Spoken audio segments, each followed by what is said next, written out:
Hello and welcome प्यारे बच्चों, कैसे हो सारे। मैं असीम भारद्वाज स्वागत करता हूं आप सभी का इस सेशन के अंदर। बच्चे तो आ जाइए जल्दी से। रोशनी जी, वेरी गुड आफ्टरनून भाई।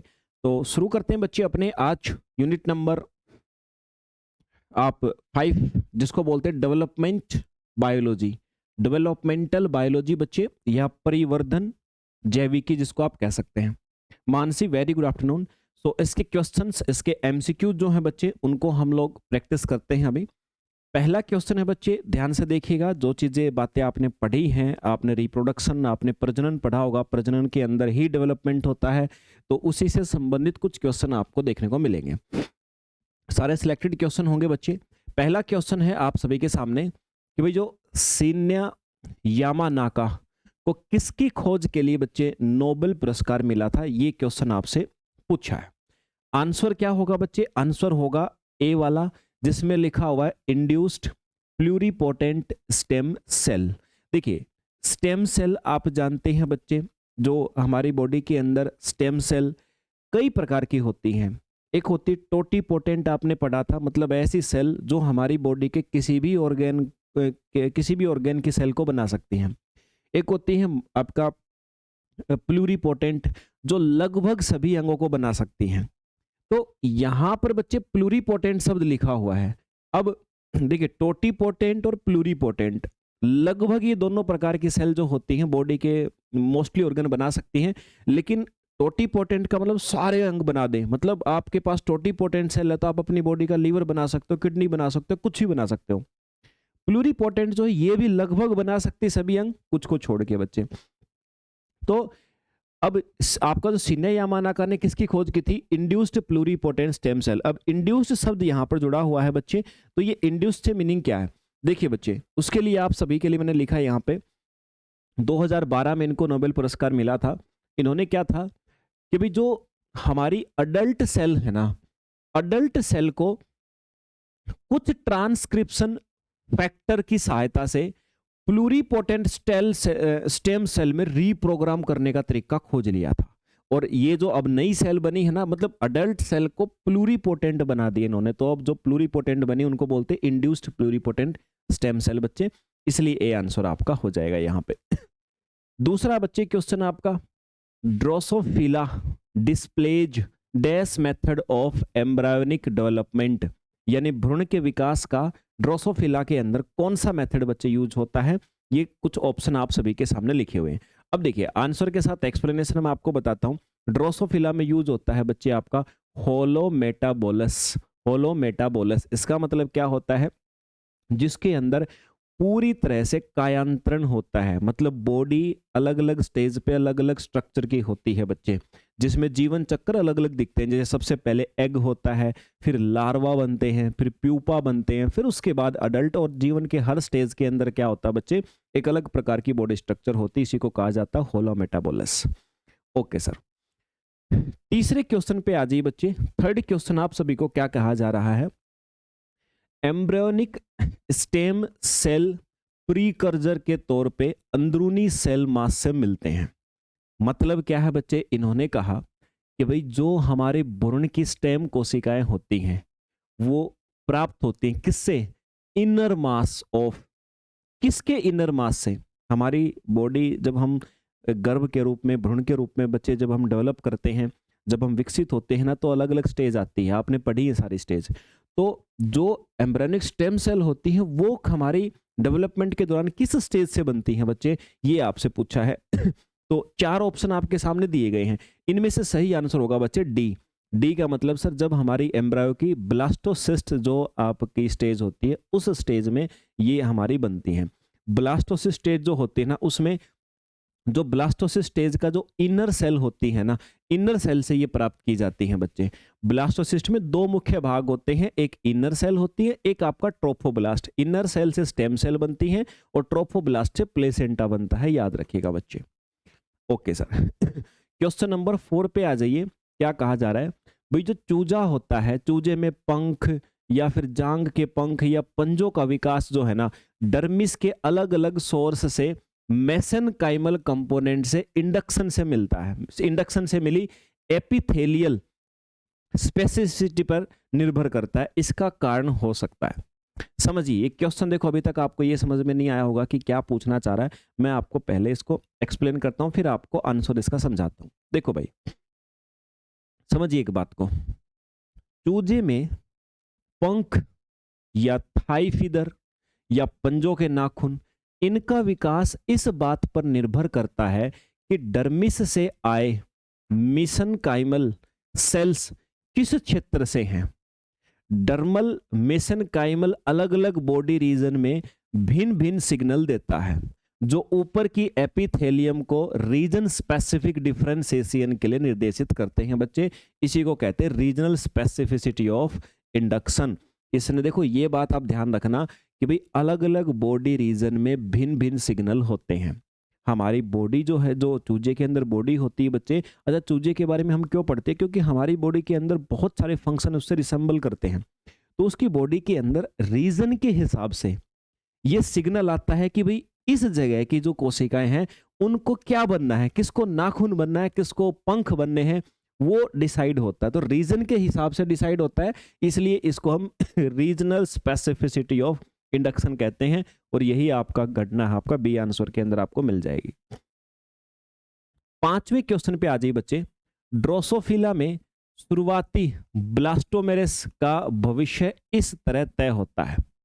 जो ब्लास्टोमेयर स्टेज होती है बच्चे ड्रोसोफिला के अंदर, उसका भविष्य कैसे तय होता है, ये आपसे पूछा है। देखिए समझिए इस बात को, ड्रोसोफिला के जो प्रारंभिक एम्ब्रायो स्टेज होती है बच्चे, उसमें कई न्यूक्लियर डिवीजन के बाद भी जो सेल मेम्ब्रेन होती है वो नहीं बनती हैं। इसलिए जो एम्ब्रायो होता है वो एक आपका सिंक्चियन यानी बहुनाभिकीय साइटोप्लाज्म होता है। मेम्ब्रेन तो होती नहीं है, बस वो कोशिका द्रव्य होता है जिसमें कई नाभिक हैं। इस अवस्था में जो मैटरनल मोर्फोजेंस होते हैं ना, वो साइटोप्लाज्म में फैल जाते हैं और न्यूक्लियाई की पोजीशन के आधार पे फिर उनका भविष्य तय करते हैं कि कौन से न्यूक्लियाई को आपका किस ऑर्गन के अंदर जाना है, किस प्रकार से करना है। इसी प्रोसेस को बोलते हैं आपका सिंशियल स्पेसिफिकेशन। तो क्या हो गया बच्चे, सिंशियल स्पेसिफिकेशन, यानी जिसके अंदर न्यूक्लियस की पोजीशन के हिसाब से डिसाइड होता है कि इसका भविष्य क्या होगा। छठे नंबर पे आ जाइए बच्चे, वह प्रोसेस जिसमें जो सेल्स है ना वो डेवलप होने के दौरान स्ट्रक्चरल और फंक्शनली अलग हो जाती हैं, उसे क्या कहते हैं। मतलब क्या होता है, देखो हमारी बॉडी में सबसे पहले जो स्टेम सेल बनती हैं वो सारी एक जैसी होती हैं, लेकिन समय के साथ उनमें से कुछ स्टेम सेल क्या करती हैं बच्चे, वो बोलती हैं कि भाई तुम्हें किडनी वाली सेल बनना है। कुछ स्टेम सेल क्या होती है, ब्रेन की सेल बन जाती है। कुछ सेल क्या होती है, लीवर की सेल बनती है। मतलब इसको बोलते हैं डिफरेंशिएशन बोलते हैं। तो यही आपसे पूछा, इस घटना को क्या कहा जाता है बच्चे, इसको हम कहते हैं सर डिफरेंशिएशन। यानी सेल का अपने अपने फंक्शन और स्ट्रक्चर डिसाइड करना कि भी तुम्हें कैसी कोशिकाएं बनना है इस व्यक्ति के शरीर में। एंटीरियर पोस्टीरियर या डोर्सल वेंट्रल, मतलब आगे पीछे या ऊपर नीचे। भाई हमारी बॉडी है आगे पीछे ऊपर नीचे चारों सेगमेंट होते हैं। तो बॉडी के जो एक्सिस है ना, इन बनने को क्या कहा जाता है। देखिए यहां पर लिखा हुआ है, भ्रूण विकास के दौरान एंटीरियर पोस्टीरियर मतलब आगे और पीछे का हमारा शरीर, डोर्सल वेंट्रल का मतलब ऊपर या नीचे का। तो ये हमारी बॉडी के एक्सिस का निर्धारण जो है कोशिकाओं की पोजीशन के आधार पे होता है। इस प्रक्रिया को बोलते हैं पैटर्न फॉर्मेशन। तो आंसर क्या आ जाएगा बच्चे, सी वाला आपका सही जवाब हो जाएगा। आठवां क्वेश्चन आप सभी को दिया गया है, देखिए जरा, मिड ब्लास्टुला। अब देखो एक और स्टेज का नाम है, गर्भ के अंदर जब हमारा डेवलपमेंट होता है तो एक स्टेज आती है मिड ब्लास्टुला। ट्रांजिशन डेवलपमेंट का वह पॉइंट जब, मतलब मिड ब्लास्टुला जो है ना, ये वो बिंदु है डेवलपमेंट का जब क्या होता है हमारी बॉडी के अंदर, ये आपसे पूछा है। तो देखिए मेरे भाई, इसका सही आंसर क्या होगा सर, मिड ब्लास्टुला ट्रांजिशन वह स्टेप होता है जब भ्रूण विकास का नियंत्रण मैटरनल एमआरएनए से हटकर जाइगोटिक जीनोम के हाथ में आ जाता है। मतलब हमें जो पेरेंट्स से जेनेटिक मटेरियल सबसे पहले तो क्या होता है, वही कंट्रोल करता है कि हमारे शरीर में क्या होना है। लेकिन इस स्टेज पे जब हम डेवलप होते होते आ जाते हैं तो फिर अब जो कंट्रोल है ना, वो आपके पेरेंट्स के जेनेटिक मटेरियल की तुलना में अब आपकी बॉडी के अंदर ही जो जेनेटिक मटेरियल है ना, उसी के हाथ में आ जाता है और वही नियंत्रित करता है फिर। तो इसका मतलब जाइगोटिक जीनोम के हाथ में आ जाता है। तो यही है transcription of zygotic gene begins, यानी जाइगोट के जीन जो है ना उनका ट्रांसक्रिप्शन शुरू हो जाता है और वही कंट्रोल करते हैं। क्वेश्चन नंबर 9 है बच्चे, इनमें से कौन सी स्टेम सेल की प्रॉपर्टी नहीं है? स्टेम सेल के बारे में है, मैं आपको बता चुका पहले ही, तो देख लीजिए बच्चे, ज़्यादा समय खराब ना करके हम सिर्फ आंसर बात करते हैं कि स्टेम सेल का गुण कौन सा नहीं है। स्टेम सेल की मुख्य प्रॉपर्टी होती है खुद से रिन्यू कर सकती है, यानी खुद को नया बनाने की, डिफरेंशिएशन कर सकती है, मतलब अलग अलग प्रकार की कोशिकाओं में बदल सकती हैं, और अनस्पेशलाइज नेचर होता है, मतलब कोई स्पेशल काम नहीं होता, ये किसी भी प्रकार के काम में बदल सकती हैं बच्चे, है ना। तो they are actively dividing cell with cell marker change, ये सेल मार्कर में बदलाव के साथ एक्टिव रूप से डिवाइड होने वाले सेल होते हैं। तो ये बात बच्चे किसी प्रकार की प्रॉपर्टी के अंदर नहीं आती है, ये specific cell specific stem cell होती हैं बच्चे, ठीक है, ऐसा डिवाइडिंग नहीं होती रहती हैं अपने आप से, ध्यान रखेगा इस बात को।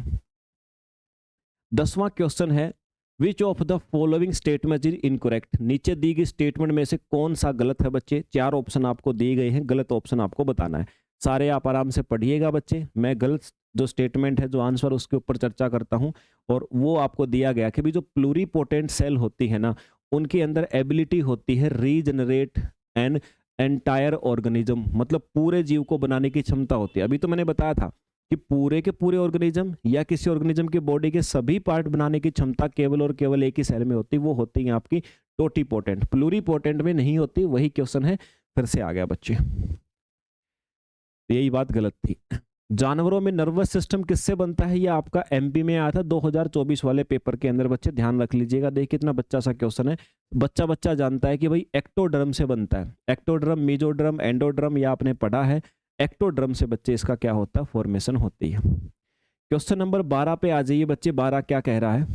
एक फर्टिलाइज्ड अंडा जो होता है, यानी जाइगोट जो है, उससे शुरू होकर लगातार 5 बार सेल का डिवीजन होने के बाद में अब जो भ्रूण बन जाता है, जो एम्ब्रायो बन जाता है, वो एम्ब्रायो कितनी सेल वाला होता है बच्चे? ये आपसे पूछा है। तो देखो 5 बार डिवीजन होगा, पहले 2 थी, फिर और 2, फिर 2 से 4 बनी, 4 से फिर बच्चे आपकी 8 बनी, इस प्रकार से 5 बार होगा, यानी 2 की पावर 5, तो फिर क्या होएगा बच्चे?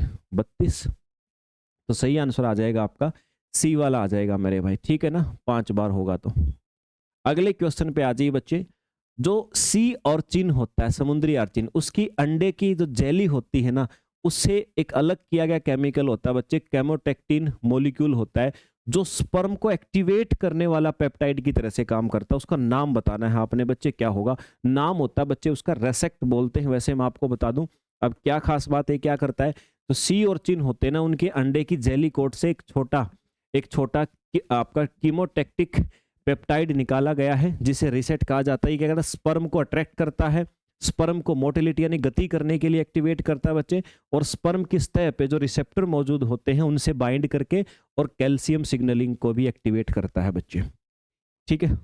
ये काम था, याद रखिएगा। अगला क्वेश्चन आपका है, मेंढक के अंदर जो गैस्ट्रुलेशन यानी मेंढक के अंदर जो गर्भ वाला समय होता है, उसका सही क्रम बताओ। क्या क्या चीजें पहले आती, क्या बाद में आती बच्चे?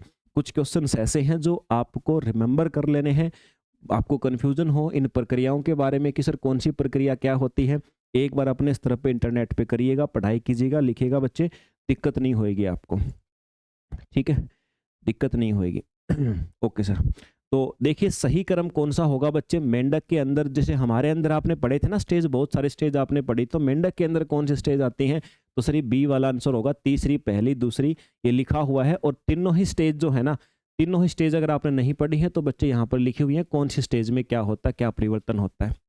50 नंबर पे आ जाइए, नीचे दिए गए जीवों में से किस एक के विकास के दौरान बाइलेटरल मेरोब्लास्टिक क्लीवेज का मतलब होता है डिवीजन, विभाजन होना बच्चे।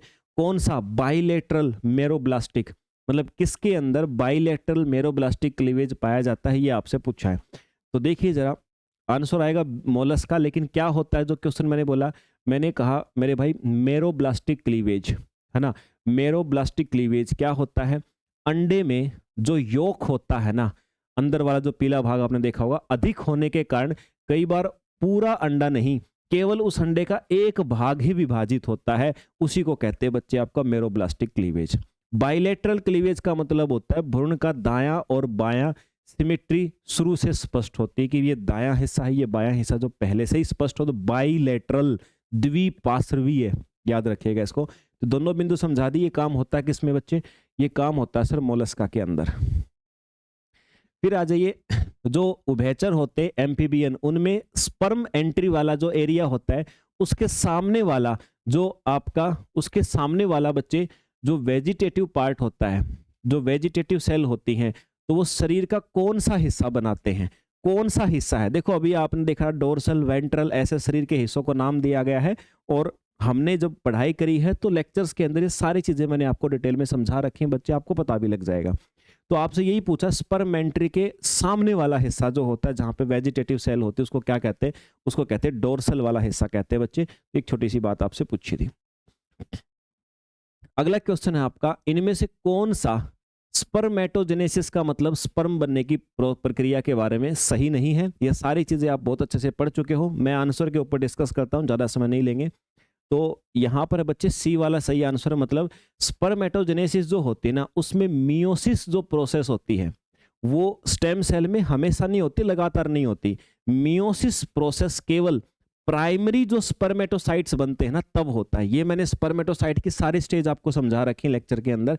रिप्रोडक्शन वाले चैप्टर में मैंने आपको बताई थी, डेवलपमेंट की सारी स्टेज बताई थी बच्चे। पूरा एक दिन हमने पढ़ा था इन सारी स्टेज को, ध्यान रखिएगा। तो इस यहाँ पर इसने लिखा था कि भी मियोसिस हमेशा होता, हमेशा नहीं होता, वो केवल एक बार होता है प्राइमरी स्पर्मेटोसाइट में, उसके बाद मियोसिस नहीं होती प्रोसेस, फिर माइटोसिस की प्रोसेस भी होती है। तो यही आपसे गलत बात थी जो इसने पूछी थी। 18 नंबर क्वेश्चन है बच्चे आप सभी के सामने। Slow block पोलिस्पर्मी। पोलिस्पर्मी का मतलब होता है एक एग के साथ में अगर एक से ज्यादा स्पर्म अगर फर्टिलाइज कर ले बच्चे, तो उस पोलिस्पर्मी को स्लो ब्लॉक करने के लिए, जरूर करने के लिए मेरे भाई किसकी आवश्यकता होती है? मतलब इनमें से कौन सा आयन है जो उस प्रक्रिया को, मतलब एक बार कोई अंडा फर्टिलाइज हो गया ना, तो अब उसको दोबारा से वो फर्टिलाइज ना हो, उसको रोकने के लिए इनमें से किस आयन की आवश्यकता होती है? कौन सा आयन भूमिका निभाता है? तो वो बच्चे आपका आ जाएगा सर कैल्शियम आयन, है ना। अभी पीछे भी जी करा था कैल्शियम आयन का, फिर से वही है। तो कैल्शियम आयन की भूमिका होती है, डी आ जाएगा बच्चे। Okay sir. अगला क्वेश्चन है सर आप सभी के सामने, फिर से मैच करने हैं। यहाँ पर देखिए रेडियल क्लीवेज, कोई भी एक देख लो जिसका तुम्हें आता हो आंसर, उसके बाद बाकी चीजें सोची जा सकती हैं। रेडियल क्लीवेज बच्चे, रेडियल क्लीवेज किस में पाया जाता है? देखो एक बाइलेटरल होता है, एक रेडियल होता है। बाइलेटरल आपने समझा था, यहाँ पर रेडियल लिखा है। रेडियल का मतलब कोई स्पेसिफिक एक्सिस नहीं होता, ये पाया जाता है बच्चे आपका इकाइनोडर्म्स के अंदर। अब देखो ए का 1 2 बार है भाई, 2 ऑप्शन में है, तो बी वाला भी मैच कर लो एक बार। स्पाइरल क्लीवेज किस में पाया जाता है बच्चे? ये स्पाइरल पाया जाता है एनिलिडा के अंदर, तो इसका 4 है, तो ये है डी वाले ऑप्शन में हो जाएगा। बाकी क्या मैच कर लेंगे, याद कर लेंगे। और कोई टर्म आपको ऐसा लगता है ना कि सर समझ में नहीं आती, तो फिर आपके पास में स्वतंत्र ऑप्शन है, आप इंटरनेट का सहारा लो, उसकी डेफिनेशन खुद से सर्च करके लिखो। कोई दिक्कत आती तो फिर हम तो हैं ही फिर आप सभी के पास। लेकिन अभी हमारा मेन उद्देश्य जो है एग्जाम के पास में ज़्यादा से ज़्यादा एक बार PYQ आपके सामने से निकल जाए, तो बच्चे फिर क्या है ना कि उसमें से रिपीट बहुत होते हैं, बहुत रिपीट होते हैं, है ना, याद रखिएगा। अगला फिर से मैच करना हमें बता रखा है बच्चे, मैच करना है। यहाँ पर कुछ एक बाइंडिंग लिख रखा है, कॉर्टिकल ग्रेनुल्स लिख रखे हैं, रिसेक्ट लिख रखा है बच्चे, है ना। ये देखो रिसेक्ट जो लिख रखा आप सभी के सामने, तो रिसेक्ट तो आपने अभी पढ़ा था, थोड़ी देर पहले ही पढ़ा था आपने कि ये रिसेक्ट क्या होता है। आपने पढ़ा था सर स्पर्म को एक्टिवेट करने वाला पेप्टाइड होता है। मतलब सी वाले का 1 है, यानी सी वाले का 1 यहाँ पर है और यहाँ पर, यानी ए और डी में से आंसर होगा। अब दूसरा देख लो मेरे भाई, एक्रोसोम रिएक्शन यहाँ पर जो दे रखी है, देखिए एक एक्रोसोम रिएक्शन दे रखी है, एक कोर्टिसोल ग्रेनुल। अभी ग्रेनुल वाला क्वेश्चन आया तो था अपना रिसेंटली पीछे, तो मेरे भाई यहाँ पर जो बी वाला है उसका होएगा तीसरा ऑप्शन, तीसरा। कैल्शियम आयन ही तो एक्टिवेट करता था इसको, ग्रेनुल रिएक्शन को जो ब्लॉक करती थी पोलिस्पर्मी को। तो मैच हो गए दोनों, ए वाले ऑप्शन में मुझे दिख रहे हैं, यही आपका सही आंसर आ जाएगा।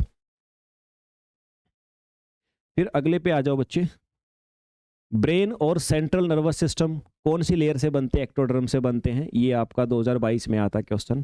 फिर उसके बाद अगला क्वेश्चन है आपका, इनमें से कौन होलोब्लास्टिक क्लीवेज दिखाता है? होलोब्लास्टिक क्लीवेज कौन सा दिखाता है बच्चे, पूछा है। तो देखिए होलोब्लास्टिक क्लीवेज वो होती है जिसमें पूरा अंडा विभाजित करता है, और ये पाई किस में जाती है मेरे भाई? ये पूरा अंडा तो देखो, पूरा एग तो हमारे मैमल्स में ही विभाजित करता है, तो यही सही आंसर हो जाएगा इसका। फिर आपसे पूछा है सी ऑर्चिन के बारे में, ये शायद कर चुके हम, ये दोबारा रिपीट हुआ है ना, दोबारा से ये आपका आया है। या दूसरा क्वेश्चन देख लेते हैं एक बार, नहीं अलग है ये। सी ऑर्चिन जो होता है ना, उसके गैस्ट्रुलेशन के दौरान जो एपिथेलियल सेल होती हैं उनकी शीट ब्लास्टोसेल में मुड़ जाती है। तो गैस्ट्रुलेशन के दौरान इस तरह के सेल मूवमेंट को नाम क्या दिया जाता है बच्चे? प्रोसेस तो लिखी हुई है, इसको नाम क्या बोला जाता है? नाम इसको बोला जाएगा आपका, ये रहा, इन्वेजिनेशन। यहां पर भी आंसर देखने को मिलेगा आपको, इन्वेजिनेशन ए वाले ऑप्शन में है। इन्वेजिनेशन क्या, एक ऐसी प्रक्रिया होती है जिसमें जो एपिथेलियल शेट होती है, सेल होती है, वो अंदर की तरफ फोल्ड हो जाती हैं और ब्लास्टोसील के अंदर प्रवेश करती हैं। सी और सी में ज्यादातर ये आपको देखने को मिलता है, तो यही आपका आंसर आ जाएगा। 24 नंबर है बच्चे, आपसे पूछा अब्रप्टियो प्लेसेंटाई। अब्रप्टियो मतलब नष्ट हो जाना, अलग हो जाना, प्लेसेंटा का यानी प्लेसेंटा का समय से पहले ही यूट्रस की दीवार से अलग हो जाना बच्चे, और ये फिर बच्चे की डेथ हो सकती है इसके कारण। तो ये जो आपके सामने कंडीशन लिखी, इसी के बारे में आपसे पूछा है कि इसके बारे में कोई बताइए कि ये कब होता है या क्यों होता है, रीजन पूछा है।